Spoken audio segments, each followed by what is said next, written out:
Pat Cummins ಆಸ್ಟ್ರೇಲಿಯಾದ captain ಆದಾಗಿನಿಂದ Australia ಎಂದು ಹಿಂದಿರುಗಿ ನೋಡಿಲ್ಲ. ಪ್ಯಾಟ್ ಕಮಿನ್ಸ್ ಟಿಮ್ ಪೈನ್ ಅನ್ನು ಕ್ಯಾಪ್ಟನ್ ಆಗಿ ಬದಲಾಯಿಸಿದಾಗ ಆಸ್ಟ್ರೇಲಿಯಾ ತಂಡದ ಪ್ರದರ್ಶನ ಬಹಳ ಕಳಪೆಯಾಗಿತ್ತು. ಆದರೆ ಈಗ ಆಸ್ಟ್ರೇಲಿಯಾ ಮತ್ತೊಮ್ಮೆ ವರ್ಲ್ಡ್ ಬೀಟರ್ ಆಗಿದೆ. ನಾಯಕನಾಗಿ ಪ್ಯಾಟ್ ಕಮಿನ್ಸ್ ಅವರ ನಂಬರ್ ಆಶ್ಚರ್ಯಕರವಾಗಿವೆ, ಏಕೆಂದರೆ ಒಟ್ಟು 33 ಟೆಸ್ಟ್ ಪಂದ್ಯಗಳಲ್ಲಿ ಪ್ಯಾಟ್ ಕಮಿನ್ಸ್ 20 ಟೆಸ್ಟ್ ಪಂದ್ಯಗಳನ್ನು ಗೆದ್ದಿದ್ದಾರೆ ಮತ್ತು ಕೇವಲ 7 ಪಂದ್ಯಗಳಲ್ಲಿ ಅವರು ಸೋಲು ಅನುಭವಿಸಿದ್ದಾರೆ. ಮತ್ತು ಟೆಸ್ಟ್ ಕ್ರಿಕೆಟ್ನಲ್ಲಿ ಪ್ಯಾಟ್ ಕಮಿನ್ಸ್ನ ವಿನ್ನಿಂಗ್ ಪರ್ಸೆಂಟೇಜ್ 74.07 ಇದೆ.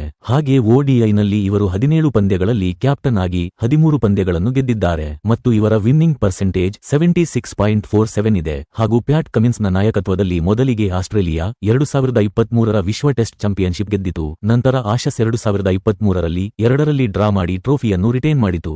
ನಂತರ 2023ರಲ್ಲಿ ಓಡಿಐ ವಿಶ್ವಕಪ್ ಗೆದ್ದಿತು ಮತ್ತು ಇದೀಗ 10 ವರ್ಷಗಳ ನಂತರ ಬಾರ್ಡರ್ ಗವಾಸ್ಕರ್ ಟ್ರೋಫಿಯನ್ನು ಕೂಡ ಆಸ್ಟ್ರೇಲಿಯಾ ಗೆದ್ದಿದೆ. ಇದರೊಂದಿಗೆ 2025ರ ವಿಶ್ವ ಟೆಸ್ಟ್ ಚಾಂಪಿಯನ್ಶಿಪ್ ಫೈನಲ್ಗೆ ಕೂಡ ಆಸ್ಟ್ರೇಲಿಯಾ ಪ್ಯಾಟ್ ಕಮಿನ್ಸ್ನ ನಾಯಕತ್ವದಲ್ಲಿ ತಲುಪಿದೆ. ಇಷ್ಟೆಲ್ಲ ಐಸಿಸಿ ಟ್ರೋಫಿಗಳನ್ನು ಗೆದ್ದಿದ್ದರೂ ಆಸ್ಟ್ರೇಲಿಯಾ ಪ್ಯಾಟ್ ಕಮಿನ್ಸ್ ಅನ್ನು ಟಿ20ನಲ್ಲಿ ನಾಯಕನಾಗಿ ನೇಮಕ ಮಾಡಿಲ್ಲ. ಸ್ನೇಹಿತರೆ, ಒಬ್ಬ ನಿಜವಾದ ಕ್ರಿಕೆಟ್ ಪ್ರೇಮಿಯಾಗಿ ಪ್ಯಾಟ್ ಕಮಿನ್ಸ್ ಅವರ ನಾಯಕತ್ವಕ್ಕೆ ನೀವು 10ರಲ್ಲಿ ಎಷ್ಟು ಅಂಕ ನೀಡುತ್ತೀರಾ? ಕಮೆಂಟ್ ಮೂಲಕ ತಿಳಿಸಿ.